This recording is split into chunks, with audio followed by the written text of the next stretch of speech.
Henry, a boy of 9, came up to his room after he was done with dinner and had brushed his teeth to sleep. He observed that his closet's door was open, which was unusual because Henry kept everything perfect. He stood and thought about that for a moment, and then went close to it. It was almost 10 at night. The weather was clear, but cold. He slid under the covers and tried to sleep, but he could not do so because he had a weird feeling of being watched. After an hour or so, he jerked up from his sleep because he heard something from under his bed. It was as if someone was whispering something. The floorboards started creaking as if someone heavy was pacing through the room. It was too dark to see, but he could clearly hear someone walking quickly at the foot of his bed. Henry reached for a torch from his bedside and flicked it on, but he could not see anything. He pulled up the covers, hid inside them, and slept again. He was having a dream, and in that dream, he was on his bed, and he heard something in the closet. The noise got louder. It sounded like someone banging from inside the closet. It stopped altogether and saw his closet door open slowly, creaking all the way, and an inhumanly tall, black figure lurked out and approached him. The figure was very still as it came closer.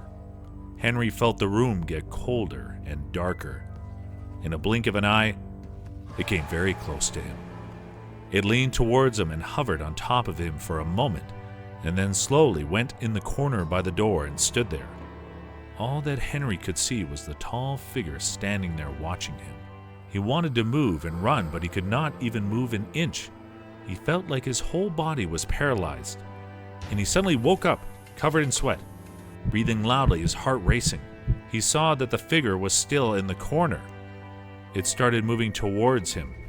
Henry thought it was going to hurt him, but it slowly slid under Henry's bed. He was frozen in place and had goosebumps all over. He could barely breathe. The bed started shaking violently.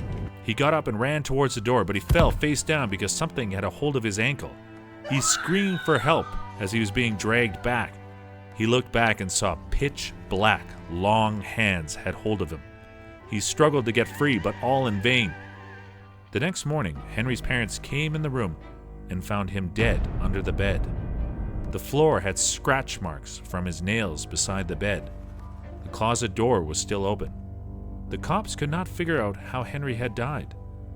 The boogeyman is still out there, waiting in the shadows for opportunities. He could be anywhere. Maybe he's in your room right now and you just don't know it. Yet.